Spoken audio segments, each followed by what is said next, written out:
Hello everybody and welcome.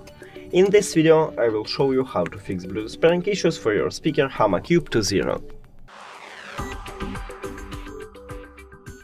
Firstly, make sure that your Bluetooth is turned on.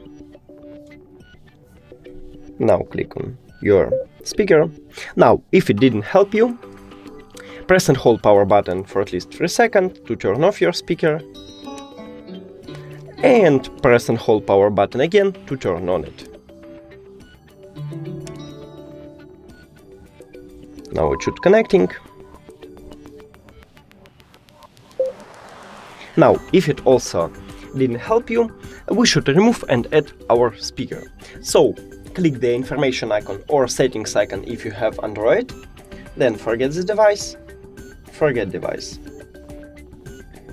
Now, if you have Android, click Pair New Device and click on your speaker in the list. And we did it!